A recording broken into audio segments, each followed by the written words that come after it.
Ya, assalamualaikum buat teman-teman semua. Hari ini saya mau buatin video tentang tip milih membran racking ya. Membran bekas ini, membran second, bukan membran baru ya. Karena kita tahu ya teman-teman, untuk harga membran ini racking, biarin kecil begini, nyeletit harganya. Kalau teman-teman lihat katalog WP Yamaha 23L, iya kalau nggak salah kodenya 23L deh, yang ori racking. Masih buatan Jepang, prestisnya itu hampir 800 ribu lebih berapa, itu harga prestisnya ya. Mungkin kalau teman-teman udah langganan dengan dealer atau langganan dengan penjualnya bisa dapat diskon 10-15%. Cuman harga listnya segitu ya. Kalau yang buat awam yang baru beli membran, kalau kena harga list nyesek lumayan, harganya 900 ribuan ya, 900 ribu kurang sedikit lah. Karena harga barunya mahal ya teman-teman, saya sering saranin ke konsumen-konsumen saya, contoh yang mau porting block gitu, membrannya nggak punya membran ori apa segala macam, beli aja yang copotan, cari yang second. Nah sekarang saya kasih tip ya ke teman-teman untuk pilih membran copotan yang masih bagus apa enggak, soalnya ini barang vital teman-teman ya. Ini membran ini vital. Ente mau porting block di mekaniknya Valentino Rossi juga, kalau membran ente payah, motor nggak akan enak karena membran tenggorokan. Ente mau pakai barang racing, full racing dalaman, membran ente payah, drop performanya, mau pasti nggak enak. Soalnya ini mah tenggorokan, habis karbu membran, yang kontrol buka tutup ini, buka tutup masuknya suplai udara suplai udara dan bensin di sini biangnya. Jadi kalau ada masalah di sini, yang lain pasti nggak enak. Biarin mau pakai jeroan racing, mau ngoreknya di Jepang sekaligus membrannya busuk, nggak enak aja udah motor. Dan salah satu biang motor drop performanya ada di sini juga, di membran. Motor enak sekarang, udah disetting, dapat settingan lambat laun sekitar 3 bulan, 4 bulan, 5 bulan, 6 bulan, motor udah mulai boyok. Nggak ada lagi kalau 2 tak mah ya. Selain kompresi, selain ring share aus, ini penyakitnya membran. Makanya kalau di saya teman-teman, kalau teman-teman mau porting ke saya selalu minta ininya kan, minta membrannya, biar saya setelin. Oh kurang baik gimana gua, lo porting block pasti gua minta membrannya buat gua setel. Kenapa? Karena kalau saya porting block, membran teman-teman payah, saya nggak tahu keadaan membrannya, nantinya akan ngefek di bloknya juga pasti nggak enak juga. Hanya kalau membran penting ya. Oh ya teman-teman, untuk membran ini saya nggak jual ya. Jadi kalau teman-teman mau beli second, jangan tanya ke saya nggak jual. Kalau mau beli nih kesini nih. Nih ini saya suka promosiin teman-teman ya, rekomend seller gini. Saya emang nggak dibayar, nggak di endorse, nggak. Cuman ini mah sahabat, kawan, kenal, temen lah. Jadi mudah-mudahan jadi bisa maju bareng, bisa maju bersama. Nih kalau teman-teman bisa mau butuh membran second, kesini nih. Si Dadan nih kelebihan Dadan ya, Dadan ini TMRC Group, timnya Kah Badrun juga. Kalau teman-teman sering main Facebook pasti tahu lah TMRC Kah Badrun. Nah ini otengnya nih, ini juragan raja otengnya. Minta aja ke sini, bilang aja suruh MMI gitu. Terakhir saya ngambil ya untuk membran ya, harganya 350.000. Itu udah dapat nih, udah dapat karet manifoldnya. Jadi karet manifold sama membran harga 3,5. Terakhir sekitar setahun ke belakang. Ya nggak tahu ya kalau sekarang berapa. Soalnya kan makin kesini racking harganya makin gila-gila, makin mahal-mahal. Part copotannya makin mahal. Kenapa? Karena barangnya makin susah. Ya begitu. Kalau barang langka, permintaan banyak, otomatis harga juga akan naik. Yang pertama ya teman-teman, kalau teman-teman mau beli membran second, yang harus teman-teman perhatiin ya. Nih. Setelan stoppernya. Kebetulan untuk yang membran ini punya konsumen semua, ini mau pada di setel. Kebetulan untuk yang konsumen ini stoppernya masih pada sehat. Maksudnya nggak terlalu bikin repot lah, nggak terlalu bikin capek yang nyetelnya. Saya kasih contoh ya, stopper yang bikin sebel orang nyeting. Nih. Kenapa bikin sebel orang nyeting? Nyetingnya susah. Ini contoh nih. Ini banyak banget nih stopper di dalam membran. Nih, coba teman-teman lihat, tuh stoppernya, udah bengkok sana, udah bengkok sini. Capek ini nyetel kayak begini. Selanjutnya, nah nih teman-teman lihat ya, pada gigis-gigis, gerugus-gerugus. Ini apa ini? Ini efek tang. Nih begini nih kalau nyetelnya, jepit, tarik, tekuk. Jadi pada begini. Tuh, kalau yang normal kan nggak ada, nggak pada cacat lah di sini. Untuk cara setel stopper, cek video saya yang lain. Nah, udah saya bikinin ya. Jadi yang pertama stopper ya. Tip yang kedua ya teman-teman, karet membran.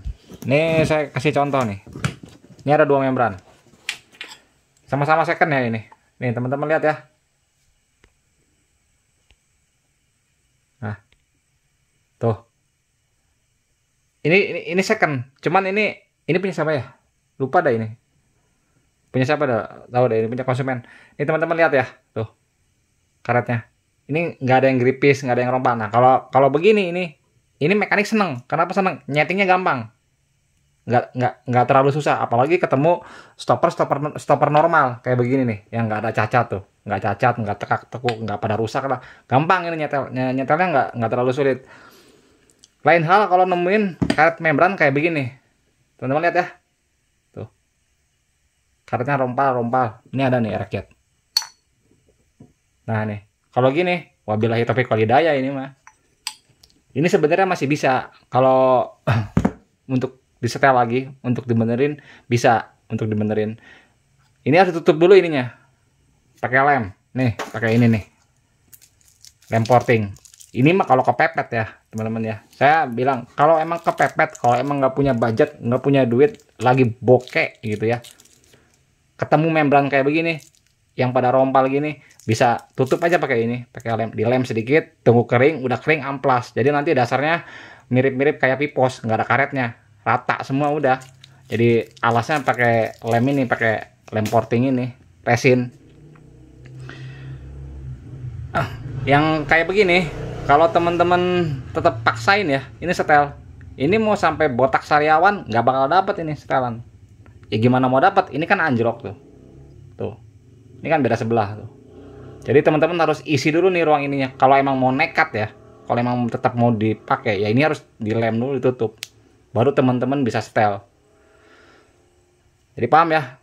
Stopper sama ini yang paling penting. Sebenarnya kalau untuk stopper ya, saya kalau stopper, kalau udah pusing-pusing banget saya buang stoppernya. Kalau emang udah, ini nemuin membran stoppernya udah acak-acakan nih, udah begini nih. Nggak ada stok lagi stoppernya, udah buang aja stoppernya, jadi nggak pakai stopper. Asal kalau ininya masih bagus, buang stoppernya, setel ulang membrannya tanpa stopper. Nah yang selanjutnya teman-teman, namanya kita beli barang second ya, kadang ada ya minus-minusnya ya. Selain stopper dan karet membran tadi ya, yang teman-teman harus perhatiin, juga kadang ada usernya atau pemakai awalnya kadang suka memodifikasi membran. Nah sekarang saya infoin ya batas-batas limitnya ya.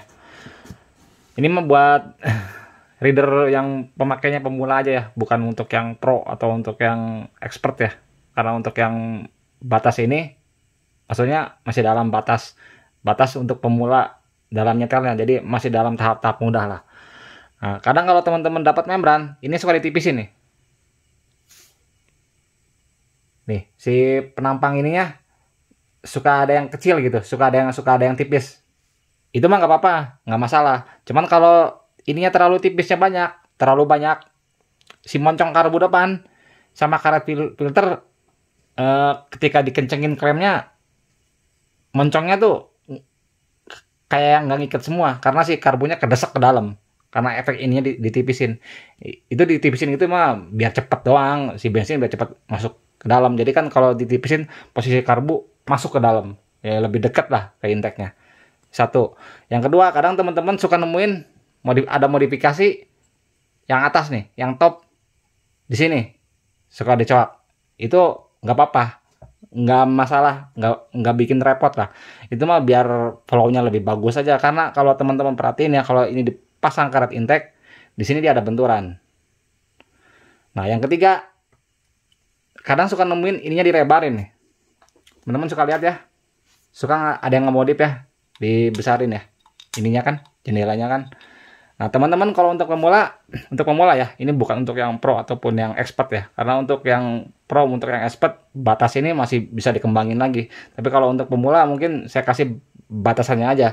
Kalau untuk pemula, kalau lihat membran second yang udah dimodif, lihat batasannya. Kalau batasannya ngelebihin garis ini nih, ini kan ini ada garis nih tuh, ini kan anjlok ya. Nah ini anjlok nih, lihat cowakan ininya nih.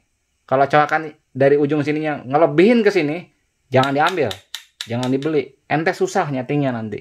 Kenapa? Karena cowakan ininya kebuka. Kalau cowakan ini kebuka, ketika membran dipasang, nutup begini, ini begini.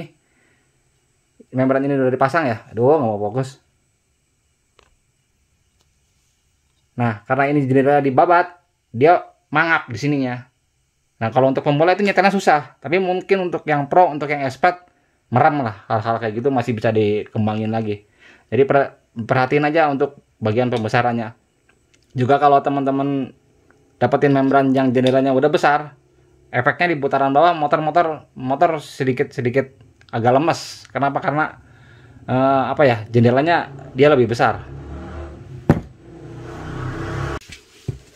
Ya segitu ya teman-teman, tip dari saya nih buat teman-teman semua yang mau beli membran second. Ya sebenarnya membran second ya teman-teman, membran copotan ya. Membran copotan kalau emang barangnya mulus, nggak ada masalah, ya work lah itu, daripada harus beli baru ya. Beli baru kan hampir 900. Kalau teman-teman hoki dapat barang copotan pasti jauh di bawah itu. Kalau membrannya mulus, cakep, nggak ada cacat, karet masih bagus, stopper mulus, wah seger lah gitulah. Di mesin juga insya Allah enak aja di mesin. Kan lumayan uangnya, sisanya bisa buat nabung lah, bisa buat beli part-part yang lain. Oke segitu ya teman-teman ya untuk video dari saya ya. Terima kasih ya atas waktunya.